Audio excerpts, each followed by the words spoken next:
Assalamualaikum warahmatullahi wabarakatuh. Perkenalkan nama saya Megawati Mayadi. Saya dari Prodi Akuntansi. NIM saya 29020500009 untuk mata kuliah Auditing 2 dengan Prodi Akuntansi. Dosen pengampu Bapak Taufik Hidayat, SPDI MPD. Di sini saya akan mempresentasikan untuk tema materi pengujian dan pengendalian. Pengertian pengujian dan pengendalian. Pengujian pengendalian merupakan pengujian yang dilaksanakan terhadap rancangan pelaksana suatu kebijakan atau prosedur struktur pengendalian internal. Pengujian pengendalian ini dilaksanakan auditor untuk mulai mengekvaluasi kebijakan atau prosedur pengendalian untuk mendeteksi dan mencegah salah sajib materi dalam suatu asersi laporan keuangan. Pengujian pengendalian memfokuskan diri pada 3 hal, yaitu yang pertama, bagaimana pengendalian diterapkan. Yang kedua, sudahkah diterapkan secara konsisten sepanjang waktu dan tahun. Yang ketiga, siapa yang menerapkan pengujian pengendalian. Tipe pengujian dan pengendalian. Ada 2 tipe pengujian pengendalian, yaitu yang pertama, Concurrent Test of Control, yaitu pengujian pengendalian yang dilaksanakan auditor seiring dengan prosedur untuk memperoleh pemahaman mengenal SPI klien. Yang kedua adalah pengujian pengendalian tambahan atau yang direncanakan, yaitu pengujian yang dilaksanakan auditor selama pekerjaan lapangan. Prosedur untuk melaksanakan pengujian pengendalian. Ada 3 prosedur untuk melaksanakan pengujian pengendalian, yaitu yang pertama, pengajuan pertanyaan kepada para karyawan klien. Yang kedua, pengamatan terhadap karyawan klien dalam melaksanakan tugasnya. Yang ketiga, melakukan kembali pelaksanaan pengendalian oleh auditor. Lingkup pengujian pengendalian. Luas pengujian pengendalian dipengaruhi langsung oleh tingkat risiko pengendalian yang ditetapkan yang telah direncanakan oleh auditor. Semakin rendah tingkat risiko pengendalian yang ditetapkan, semakin banyak bukti yang diperlukan yang harus dihimpun.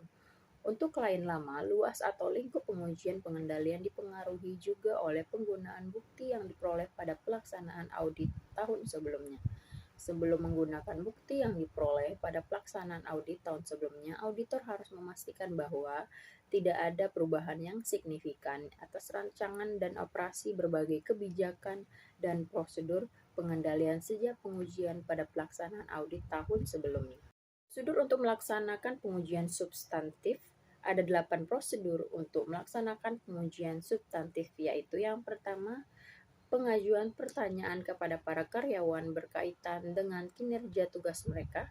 Yang kedua, pengamatan atau observasi terhadap personel dalam melaksanakan tugas mereka. Yang ketiga, menginspeksi dokumen dan catatan. Yang keempat, melakukan penghitungan kembali. Yang kelima, konfirmasi. Yang keenam, analisis. Yang ketujuh, tracing atau pengusutan. Yang kedelapan adalah vouching atau penelusuran. Atau jenis pengujian substantif. Jika tingkat risiko deteksi yang dapat diterima adalah rendah, maka auditor harus menggunakan prosedur yang lebih efektif, yang biasanya juga lebih mahal. Ada 3 tipe pengujian substantif yang dapat digunakan. Yang pertama adalah pengujian rinci atau detail saldo. Yang kedua, pengujian rinci atau detail transaksi. Yang ketiga adalah prosedur analitis. Yang terakhir adalah pengujian detail saldo. Metodologi perancangan pengujian detail saldo meliputi 4 tahapan, yaitu menilai materialitas dan resiko bawaan suatu akun. Yang kedua, menetapkan resiko pengendalian. Yang ketiga, merancang pengujian transaksi dan prosedur analitis. Yang keempat, merancang pengujian detail saldo untuk memenuhi setiap tujuan spesifik audit secara memuaskan. Untuk melihat hubungan antara resiko deteksi dan pengujian detail saldo, berikut ini saya akan menjelaskan tabel hubungan risiko deteksi dengan pengujian detail saldo, yaitu tingkat risiko deteksi, langkah pengujian detail saldo, tinggi, scan rekonsiliasi bank yang dibuat klien, dan verifikasi ketetapan perhitungan matematis, moderat, review rekonsiliasi bank yang dibuat klien dan verifikasi pada sebagian besar item-itemnya. Tingkat risiko deteksi rendah, yaitu buatlah rekonsiliasi bank dan verifikasi item-item yang direkonsiliasi tersebut. Pengujian detail transaksi. Pengujian detail transaksi dilakukan untuk menetapkan yang pertama adalah ketepatan otoritasi transaksi akuntansi klien. Yang kedua, kebenaran pencatatan dan peringkasan transaksi dalam jurnal.